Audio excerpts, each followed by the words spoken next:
Hi everyone, so this is my second post. I decided to do a video post for this one as well. So the first question was to identify any issues pertaining to culture, religion, or race that would be barriers to assisting adolescents.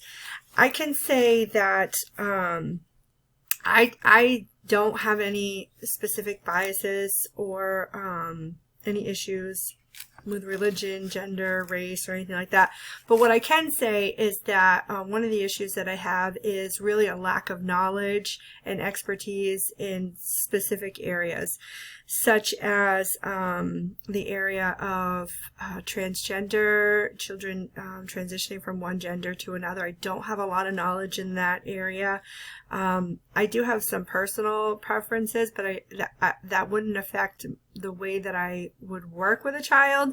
But again, I don't have a lot of knowledge or any expertise in that area. The same thing with applies to the LGBTQIA population. I don't have a lot of knowledge or expertise in that area. Living in rural Maine, we don't really experience a lot of that here, and so I haven't had a lot of interaction with anybody who identifies as, like I said, a different gender or and I'm talking children. You know, I've interacted with adults that identify as gay or bi or whatever, but as far as children go, I feel like that's a little bit different. I would need a lot more knowledge and expertise on those types of topics in order to build like a therapeutic alliance in that sense. I hope that makes sense. So, and then the second question was discuss the needs of a child or adolescent that are important to consider before you begin the first session. And so I'm referring back to, again, I'm referring back to our book in chapters 1 and 2. And then I'm also looking at the article on Nobody Else Can Lead Your Life For You.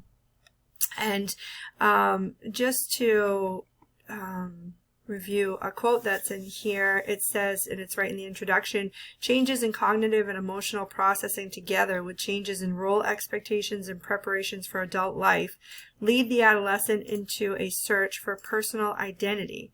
New possibilities for intimate relationships arise, and as the body matures toward adulthood, emotional experiences often become intense and all-consuming.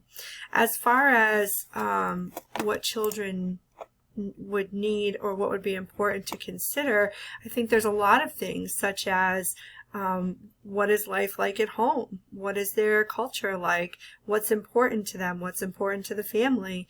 You know, what experiences have they had? Has there been any trauma? Those types of things are really important. And then I think what's also important to consider before you begin the first session is what you as the therapist can bring to that situation, such as providing a safe environment, prepping for your first appointment, and giving expectations and a clear understanding of what that will look like, being able to share your background and expertise to make them feel comfortable and like you're the person, you know, that's appropriate for them to see. And being informed and sensitive to all different types of diversities, so that if something does come up, you're educated and able to deal with it. And I will put my references in the chat box. Thanks, everybody.